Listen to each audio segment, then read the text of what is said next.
ಒಮ್ಮೆ ರಾಜನಿಗೆ ಈ ಭೂಮಿಯಲ್ಲಿ ಯಾರು ಹೆಚ್ಚು ಸುಖಿ ಹಾಗೂ ಸಂತೃಪ್ತ ಎಂದು ತಿಳಿಯುವ ಮನಸ್ಸಾಯಿತು. ತನ್ನ ಪ್ರಶ್ನೆಯನ್ನು ಸಭಾ ಸದಸ್ಯರ ಮುಂದಿಟ್ಟ. ತಲೆಗೊಂದೊಂದು ಉತ್ತರ ಬಂತು. ಯಾವ ಉತ್ತರವೂ ರಾಜನಿಗೆ ಸಮಾಧಾನ ತರಲಿಲ್ಲ.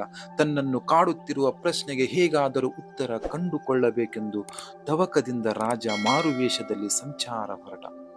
ರಾಜ್ಯದ ಹಳ್ಳಿಗಳನ್ನು ಸುತ್ತುತ್ತಾ, ಅಲ್ಲಿನ ಜನರನ್ನು ಮಾತನಾಡಿಸುತ್ತಾ, ಅವರ ಕಷ್ಟ ಸುಖಗಳನ್ನು ಆಲಿಸುತ್ತಾ, ಸಮಾಧಾನವನ್ನು ಪರಿಹಾರವನ್ನು ಹೇಳುತ್ತಾ ನಡೆದ.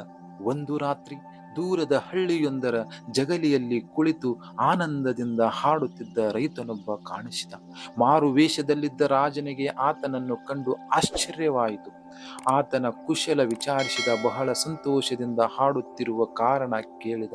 ಅದಕ್ಕೆ ರೈತನ ಉತ್ತರ ಹೀಗಿತ್ತು: ದಿನವೂ ಕಷ್ಟಪಟ್ಟು ಹೊಲದಲ್ಲಿ ದುಡಿಯುತ್ತೇನೆ. ಭಗವಂತನ ದಯೆಯಿಂದ ಸಿಕ್ಕ ಫಲದಲ್ಲಿ ಅರ್ಧ ಭಾಗವನ್ನು ಮಾತ್ರ ನನ್ನ ದೈನಂದಿನ ಜೀವನದ ನಿರ್ವಹಣೆಗೆ ಖರ್ಚು ಮಾಡುತ್ತೇನೆ. ಉಳಿದ ಅರ್ಧ ಭಾಗದಲ್ಲಿ ಕಾಲು ಭಾಗವನ್ನು ಸಾಲ ತೀರಿಸಲು, ಇನ್ನುಳಿದ ಕಾಲು ಭಾಗವನ್ನು ಸಾಲ ಕೊಡುವುದಕ್ಕೂ ವ್ಯಯಿಸುತ್ತೇನೆ.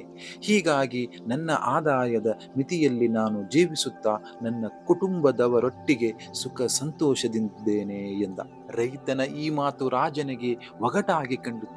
ಸಾಲ ಕೊಡುವುದು, ಸಾಲ ತೀರಿಸುವುದು ಹೀಗೆಂದರೇನು? ಕೊಂಚ ಬಿಡಿಸಿ ಹೇಳು ಮಾರಾಯ ಎಂದ.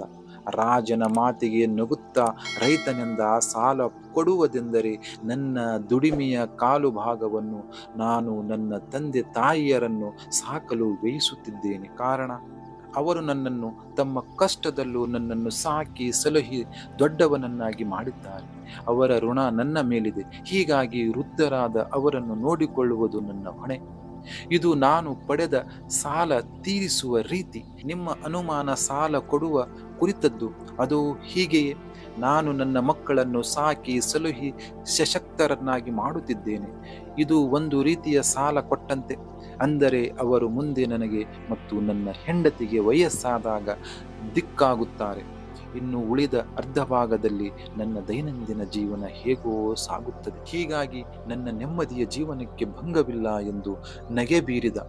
ರೈತನ ಜೀವನೋತ್ಸಾಹದ ಮಾತು ರಾಜನಿಗೆ ಹೊಸ ಅರಿವನ್ನೇ ಹುಟ್ಟಿಸಿತು.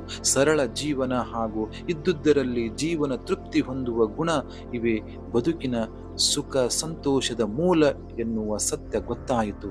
ಆಗಲೇ ರಾಜನನ್ನು ಕಾಡುತ್ತಿದ್ದ ಪ್ರಶ್ನೆಗೆ ಉತ್ತರವೂ ದೊರಕಿತು. ವೀಕ್ಷಕ ಬಂಧುಗಳೇ, ನಾವು ಕೂಡ ಇದ್ದುದರಲ್ಲಿಯೇ ಸಂತೃಪ್ತಿಯ ಜೀವನವನ್ನು ನಡೆಸಬೇಕು. ಇಂತಹ ಕಥೆಗಳಿಗಾಗಿ ನಮ್ಮ ಚಾನೆಲ್ ಅನ್ನು ಸಬ್ಸ್ಕ್ರೈಬ್ ಮಾಡಿಕೊಳ್ಳಿ. ಕತೆ ಇಷ್ಟ ಆದರೆ ಒಂದು ಲೈಕ್ ಮಾಡಿ, ಕಮೆಂಟ್ ಮಾಡಿ. ಧನ್ಯವಾದಗಳು.